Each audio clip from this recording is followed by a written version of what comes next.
मयूरभंज जिला करंजिया एनएसी अंतर्गत अंकुरा ठारे थिबा सिमिडीपाल इंग्राजी माध्यम विद्यालय रे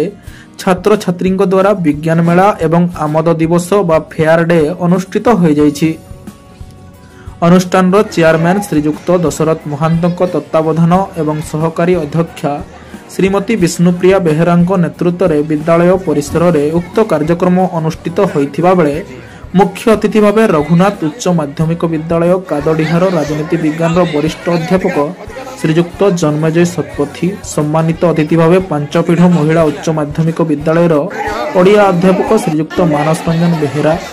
नुआगाँ उच्च विद्यालय भारप्राप्त प्रधान शिक्षक नरेश कुमार बेहेरा जोगदे छात्र छात्री मानकु उत्साहित करथिले एवं विज्ञान मेला रे प्रकल्पर विचारक भाव में गालुसाही उच्च विद्यालय वरिष्ठ विज्ञान शिक्षक श्रीजुक्त नारायण साहू,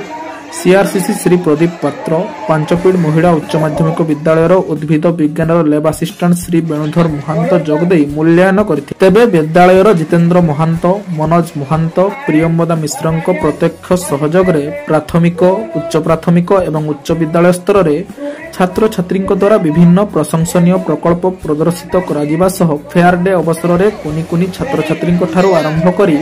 दशम श्रेणी पर्यंत समस्त द्वारा विभिन्न स्वादिष्ट खाद्यर स्टल बसाई ए स्टल रु अतिथि मानक सह छात्र छात्री एवं अभिभावक माने उत्साह सहकारे खाद्य किणी खाइबा सह छात्र छात्री को प्रशंसा करथिले। अध्यक्षा विष्णुप्रिया बेहेरा कार्यक्रम परिचालन रे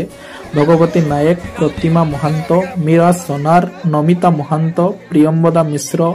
प्रतिभा बारिक सहित विद्यालय समस्त शिक्षक शिक्षयित्री और कर्मचारी सहयोग कर आनंद प्रकाश पाइथिबा परिलक्षित। करंजियारू दिनेश कुमार रिपोर्ट, खोला मंच प्रजातंत्र।